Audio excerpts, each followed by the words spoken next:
Graça e paz, amados. Deus abençoe a todos.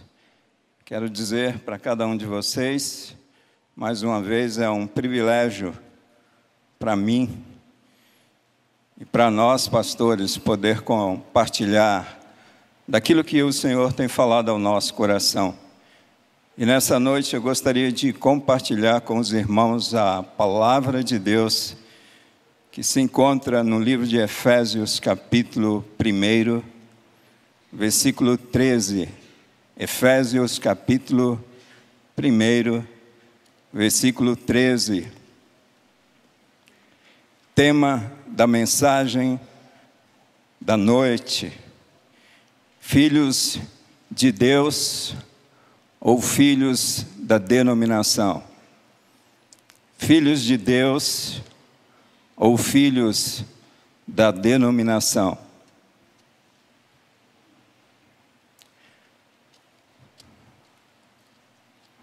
Vamos à palavra. Efésios capítulo 1, versículo 13, diz assim: quando vocês ouviram e creram na palavra da verdade, o evangelho que os salvou, vocês foram selados em Cristo com o Espírito Santo da promessa. Que palavra maravilhosa que enche o nosso coração de alegria.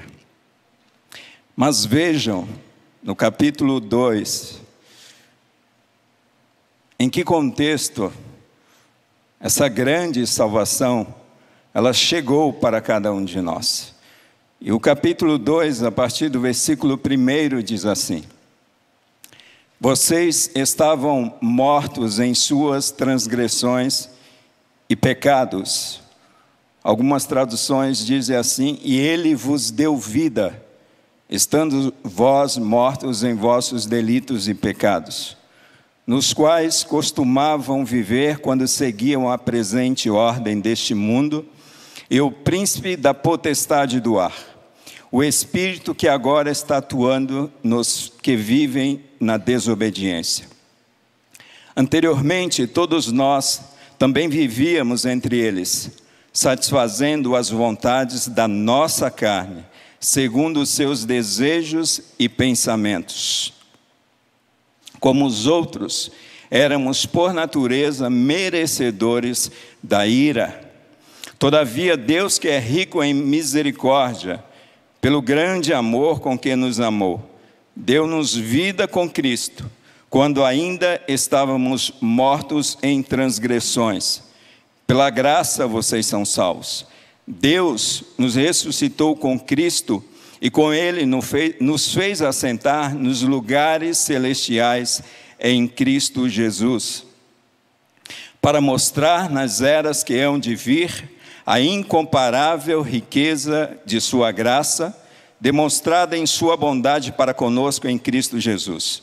Pois vocês são salvos pela graça por meio da fé, e isto não vem de vocês, é dom de Deus, não por obras para que ninguém se glorie, porque somos criação de Deus, realizada em Cristo Jesus, para fazermos boas obras, as quais Deus preparou antes para nós as praticarmos. Amém e amém. Quero orar com vocês. Pai amado, Pai bendito, eu te dou graças por esse momento onde nós abrimos a Tua palavra e há expectativas no meu coração e no coração do Teu povo. E a oração que eu faço a Ti nessa noite: Senhor, derrama da Tua graça sobre nós, porque a Tua palavra nos diz que a Tua graça, ela enriquece e não acrescenta dores. Obrigado por este momento. É a oração que nós fazemos a Ti, oramos em nome de Jesus. Amém. Amém.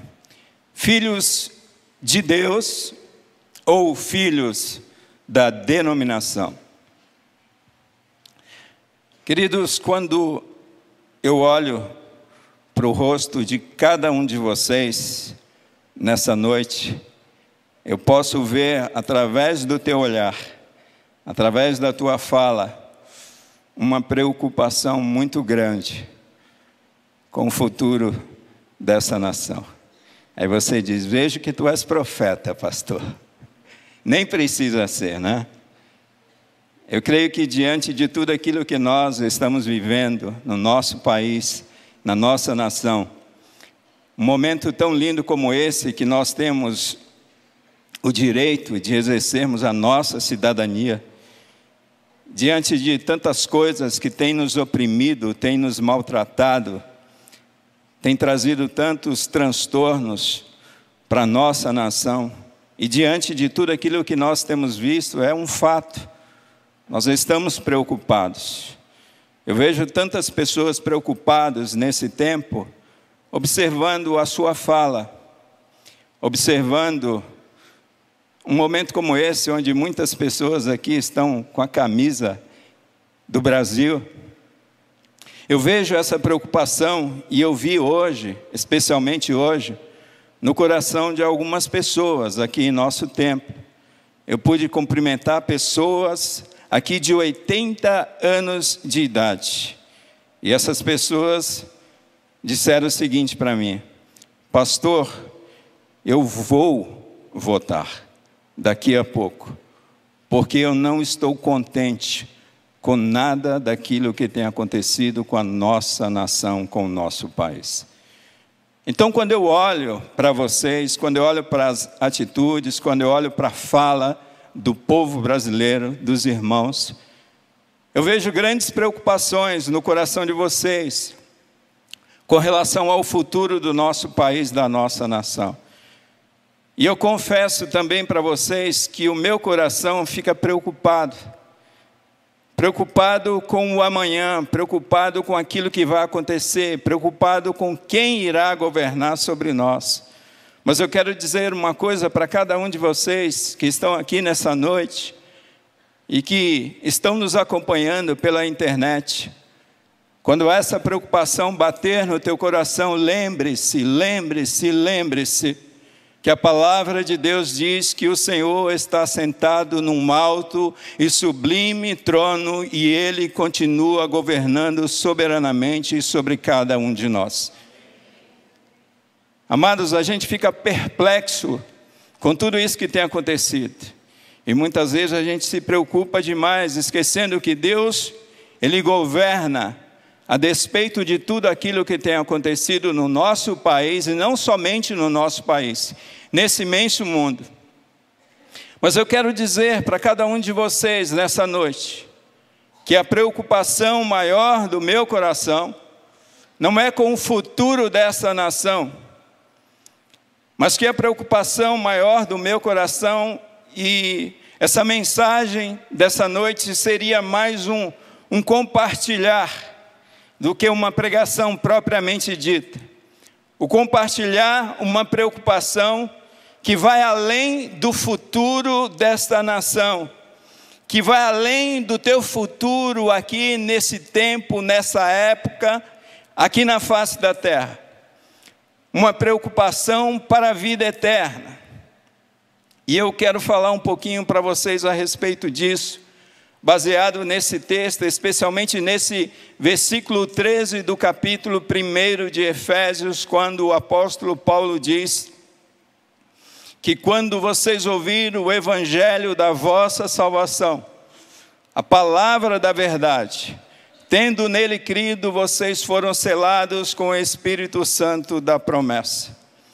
Eu tenho uma grande preocupação no meu coração, amados, com o futuro de cada um de vocês, onde cada um de vocês, onde cada um de nós, onde cada um das pessoas que vivem nesse país haverão de passar a eternidade. Eu fico preocupado, e ultimamente isso tem preocupado mais ainda o meu coração, quando nós vemos algumas situações acontecendo na vida do povo de Deus. Eu fico preocupado se o evangelho que nós temos pregado nas igrejas do nosso país, se esse evangelho tem produzido de fato filhos de Deus ou filhos da denominação. Se esse evangelho que nós temos pregado tem realmente sido o evangelho da salvação conforme a palavra de Deus nos ensina. Mas por que tanta preocupação, pastor? Porque me parece que parte do evangelho que tem sido pregado em nosso país é um evangelho que diz que Cristo salva. Mas Cristo salva exatamente do quê? Parece um evangelho que tem sido pregado pela metade. E eu vou explicar o porquê. Porque quando nós percebemos uma pessoa confessando a Cristo como Senhor, como Salvador de sua vida, automaticamente nós esperamos mudanças substanciais na vida dessas pessoas. E no entanto, muitas vezes nós pastores entramos em crises, porque algumas pessoas que dizem e professam a sua fé em Cristo Jesus, essas pessoas não têm experimentado transformação de vida. Essas pessoas não têm experimentado aquilo que o apóstolo Paulo diz: se alguém está em Cristo, é nova criatura, as coisas velhas se passaram e tudo se fez novo. É mudança de vida. Esse evangelho que nos salvou. Amados, quando eu penso numa mensagem que somente contempla um Cristo que nos liberta do sofrimento eterno, quando eu penso numa mensagem que tem sido pregada de um Cristo que só nos liberta do sofrimento eterno, livrando-nos simplesmente do inferno, eu vejo que essa mensagem tem sido pregada pela metade. Eu vejo que essa mensagem não é o evangelho completo na sua essência. Porque uma das particularidades desse evangelho que o apóstolo Paulo pregava, desse evangelho que os reformadores sempre pregaram, desse evangelho o qual nós temos o compromisso de pregar para cada um de vocês, é o evangelho em que Cristo nos liberta não somente do sofrimento eterno, é o evangelho que Cristo nos liberta do inferno simplesmente, mas um evangelho onde Cristo nos liberta do domínio do pecado. E infelizmente, queridos, pouco desse evangelho nós temos ouvido. Quantas pessoas nós conhecemos em quem vê para Cristo como elas estão, e infelizmente elas acabam permanecendo como vieram. É interessante que o evangelho de Cristo, quando nós olhamos para esse texto, especialmente, Paulo fala desse evangelho da vossa salvação. Paulo está falando que no momento em que nós cremos nesse evangelho, nós fomos selados com o Espírito Santo.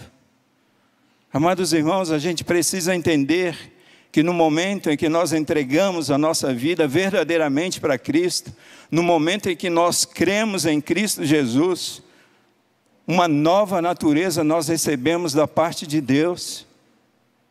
Nós temos uma participação, e é por isso que o evangelho ele se torna muito mais gracioso. E esse conceito foi difícil e muito complicado dos gregos entender esse conceito. Como é que pode um Deus grandioso, um Deus santo, vir morar na vida, vir habitar uma pessoa pecadora? Esse é o milagre do evangelho que a Bíblia mostra para nós. Um evangelho que transforma, um evangelho que nos torna participantes dessa natureza santa de Cristo Jesus.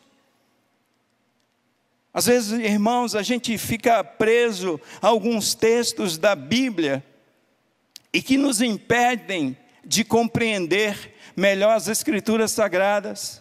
Às vezes a gente fica preso a conceitos que nós estabelecemos de uma maneira errada e permanecemos onde nós estamos para justificarmos o estilo de vida que não muda e que nós vivemos, e mesmo assim professamos que Cristo habita em nós e as coisas não mudam. Passa 5 anos e a nossa vida continua a mesma. Passam 10 anos e a nossa vida continua a mesma. Passa 15, 20 anos, 30 anos e a nossa vida continua absolutamente a mesma.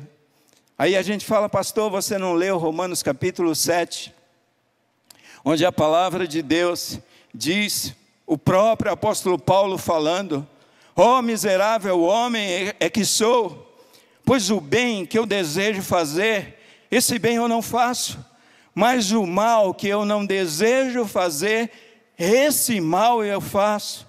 Amados irmãos, nós precisamos entender que Romanos capítulo 8, ele foi escrito, e nós precisamos entender que o capítulo 8 de Romanos é o caminho da libertação desse domínio da natureza pecaminosa sobre nós, quando o apóstolo Paulo vai falar que nenhuma condenação há para aqueles que estão em Cristo Jesus, que não vivem segundo a vontade, mas segundo a vontade do Espírito Santo de Deus.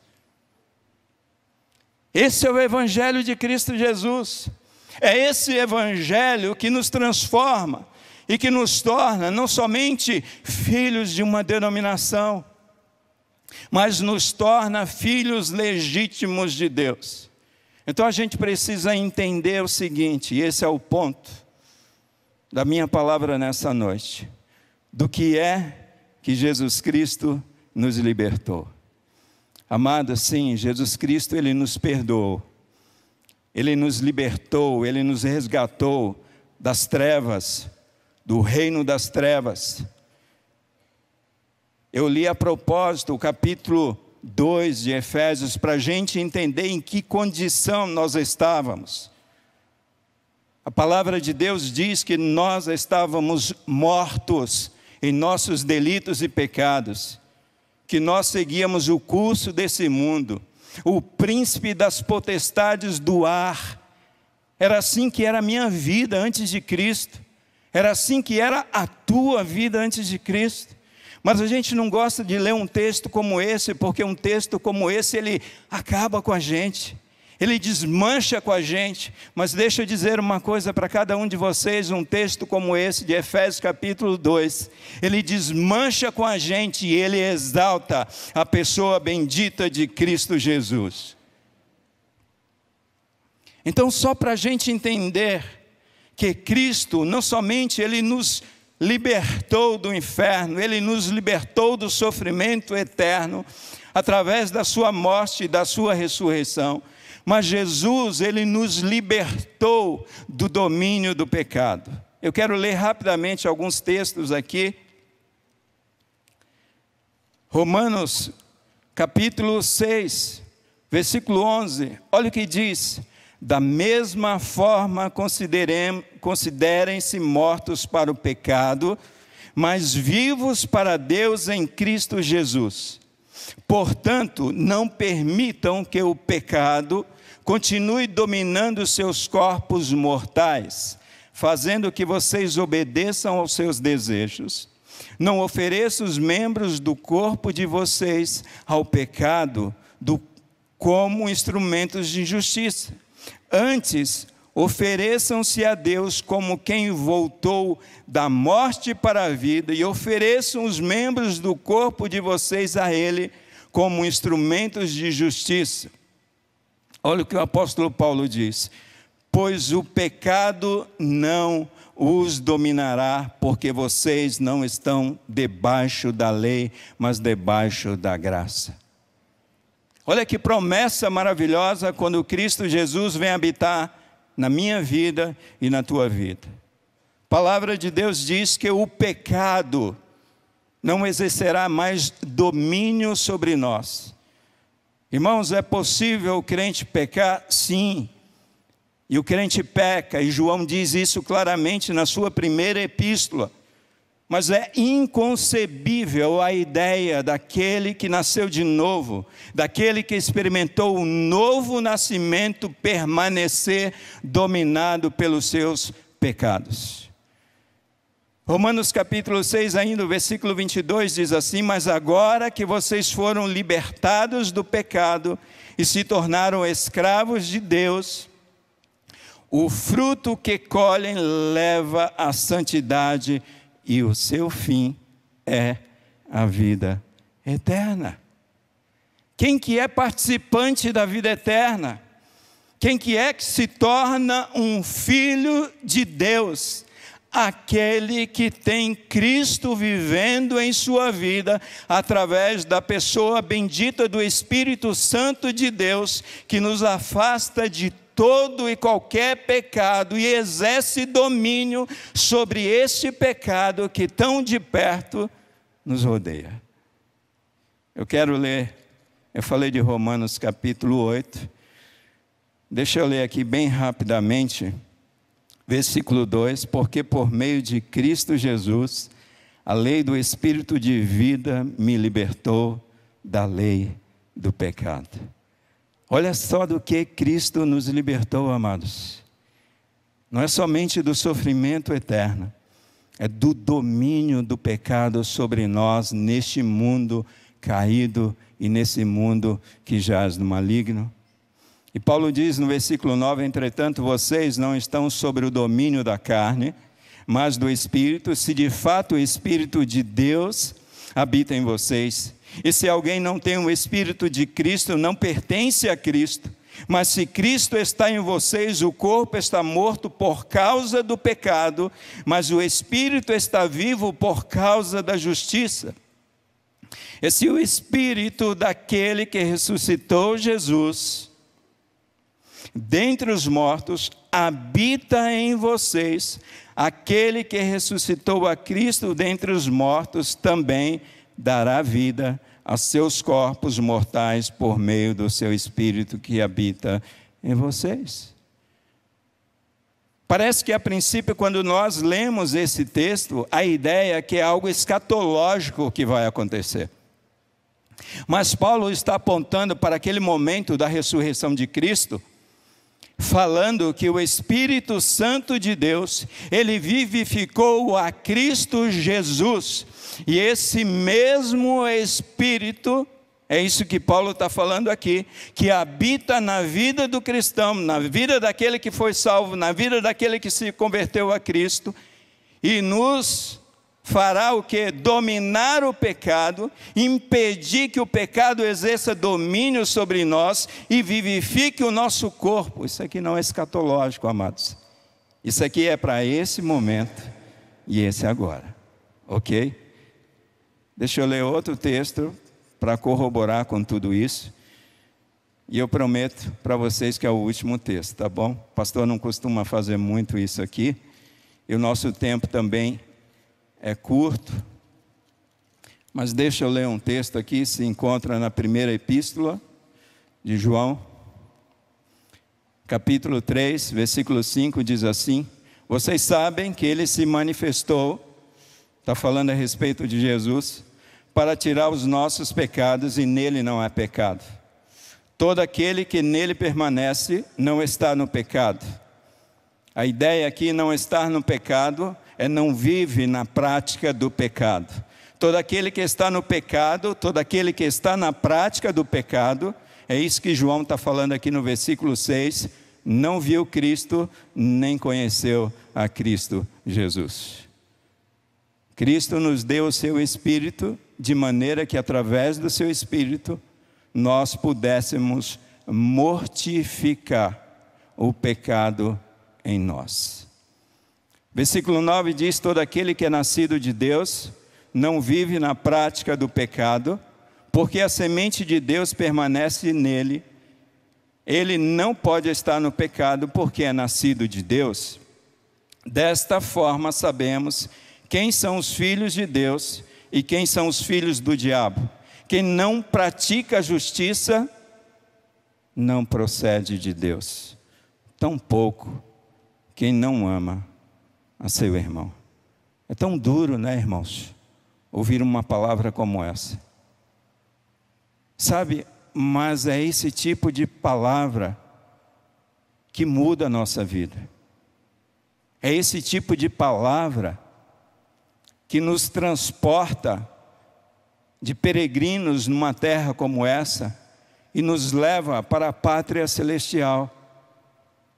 É esse tipo de palavra que a gente precisa entender e que nos faz não somente filhos de uma denominação, mas filhos do Deus Altíssimo, amém? Então a gente precisa entender que a partir do momento em que nós ouvimos a mensagem da nossa salvação, a mensagem da verdade, amados, e que tipo de evangelho nós temos mais ouvido nos dias atuais? Um Deus que vai nos salvar das nossas dificuldades financeiras, sabe? Um Deus que vai nos salvar de um câncer, de uma enfermidade. Eu creio que Deus pode fazer isso na tua vida. Ele já fez na minha, e Ele fez através da minha vida, orando por pessoas, amém? Eu sei que Deus age, eu sei que o Evangelho contempla também essas questões. Mas a gente precisa entender que o Evangelho que salva, o Evangelho que transforma, é o Evangelho que revela o meu pecado. É o Evangelho que revela a minha incapacidade de ser transformado, de receber uma nova natureza, de receber a garantia que é o penhor da vossa herança, é isso que Paulo fala no versículo 14, que é o Espírito Santo de Deus, que é uma natureza divina na minha vida e que automaticamente me faz não somente um filho de uma denominação, mas um filho de Deus. Está difícil, irmãos? Está complicado entender aí? Tudo bem? Vocês estão me entendendo nessa noite? Deixa eu ir para os momentos finais dessa palavra. Aqui quem vos fala é alguém que já viveu a experiência de ser filho da denominação. Mas eu continuo filho da denominação e você vai entender isso. Deixa eu contar bem rapidamente aqui, eu espero usar menos que 5 minutos para dar um testemunho bem rápido aqui para vocês. Queridos irmãos, eu nasci num lar batista. Quando eu nasci, minha mãe já era crente batista. Meu pai não era cristão. Meu pai, graças a Deus, ele se converteu 6 anos antes do seu falecimento, que foi agora há pouco tempo, algumas semanas. Mas eu nasci numa família cristã, numa família batista. Minha mãe me levava para a igreja. E não somente eu nasci no lar batista, numa casa de crente batista, mas eu cresci correndo pela igreja. Eu cresci fazendo brincadeiras. Eu era terrível dentro da igreja, viu? Eu não era flor que se cheire, não. Por isso que a gente tem que ter paciência aí com as nossas crianças. Porque Deus transforma, Deus muda. Daqui. E eu cresci na igreja, cresci aprontando, cresci ouvindo o pastor pregando, cresci indo para cultos nos lares. Eu fui crescendo, não cresci tanto assim, mas eu cresci, né? Mas eu fui crescendo e participando. Eu participei de intercâmbio de jovens, intercâmbio de adolescentes. Eu participava do teatro, eu gostava, eu tinha uma mente muito boa, eu decorava textos grandes. Eu cresci assim, numa igreja batista. Eu era filho, eu estava sendo forjado como filho da denominação batista. Mas sabe o que é interessante? É que eu não estava sendo forjado como filhos de Deus. Porque muitas vezes a preocupação nossa como cristãos é dizer para os nossos filhos assim: olha, não faça isso, não faça aquilo, porque isso Deus não aprova. E a gente não fala a respeito da natureza pecaminosa, da necessidade de arrependimento, muitas vezes para os nossos filhos. A gente prega conceitos morais éticos e elevados, muitas vezes para os nossos filhos. E quando eles crescem, muitas vezes eles saem da igreja e a gente fica falando: o que é que eu fiz de errado? Nós precisamos pregar para os nossos filhos, para as nossas crianças, falando a respeito da nossa natureza, e Paulo deixa isso muito claro em Efésios capítulo 2. falando que nós somos pecadores e os nossos pecados nos afastam de Deus e que nós precisamos desesperadamente de um Salvador, que é Jesus Cristo. Eu não cresci ouvindo esse evangelho nu e cru, essa realidade, que poderia, quem sabe, me tornar desde cedo, desde criança, não somente um filho da denominação, mas um filho de Deus. Mas a juventude chegou, com 17 anos, eu fui morar distante dos meus pais, e aí, o mundo se tornou um atrativo grande para a minha vida. Eu ainda lia a Bíblia, eu ainda orava, mas eu não tinha compromisso com a igreja, eu não tinha compromisso de fato com Deus. E esse período se tornou um período muito longo, afastado de Deus da minha vida.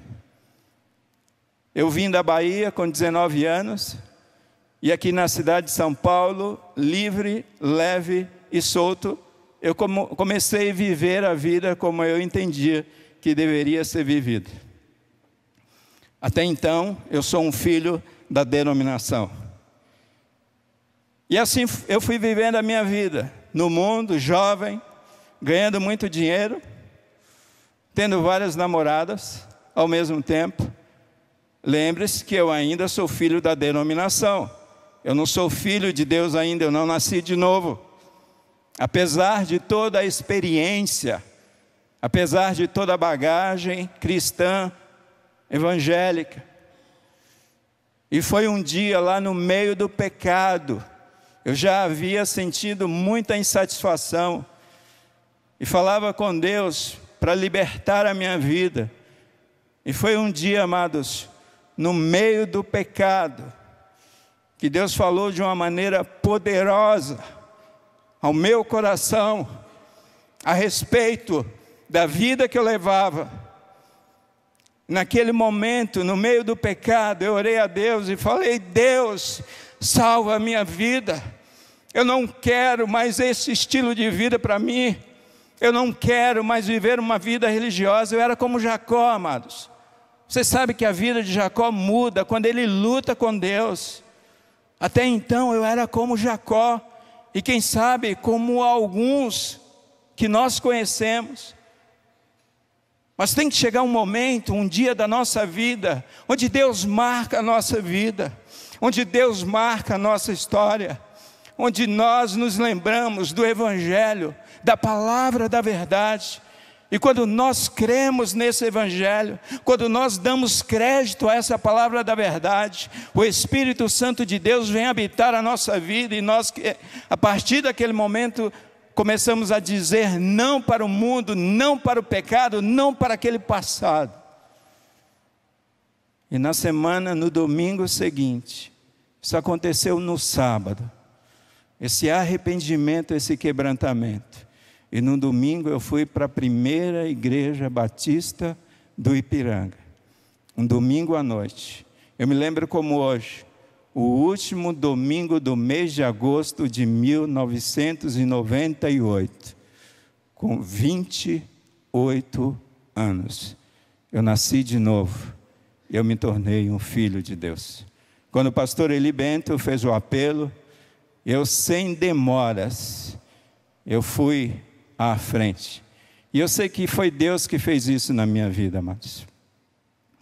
Naquela igreja, eu me noivei, naquela igreja eu me casei, naquela igreja eu me batizei, naquela igreja eu apresentei o meu primeiro filho, naquela igreja eu fui enviado para o seminário batista, e naquela igreja, a igreja batista, a minha vida cristã foi construída. Por que eu estou contando tudo isso para vocês? Porque muitas vezes nós aprendemos a ser filhos da denominação, mas precisamos nascer de novo. Precisamos ter um encontro com Cristo. Precisamos avaliar a nossa vida, o que mudou depois de Cristo Jesus. Olha, quando vocês ouviram o evangelho da vossa salvação, tendo nele crido, vocês foram selados com o Espírito Santo da promessa. Novo nascimento, amados. É por isso que eu falei da minha preocupação. o evangelho que tem sido pregado em nosso país tem produzido filhos da denominação ou filhos de Deus. Eu quero deixar uma frase para você pensar, e assim eu termino a minha palavra. Meu maior temor é que alguns participem cotidianamente dessa mesa e fiquem fora da mesa das bodas do Cordeiro. Vocês me entenderam? Meu maior temor é que muitos ou alguns participem cotidianamente dessa mesa e fiquem de fora da mesa das bodas do Cordeiro. A minha oração é que, se você está nessa condição de somente filho da denominação e a tua vida não mudou, essa é a noite da mudança. Essa é a noite de você se lembrar do evangelho da tua salvação. E a exemplo da experiência que eu tive, clamar por tão grande salvação sobre a tua vida. Amados, hoje eu sou filho da denominação batista. Eu nunca me vi fora da denominação batista. Mas eu quero dizer uma coisa para vocês. Eu tive que nascer de novo e me tornar um filho do Deus Altíssimo. Que Deus vos abençoe e que você possa refletir de uma maneira muito especial sobre essa palavra.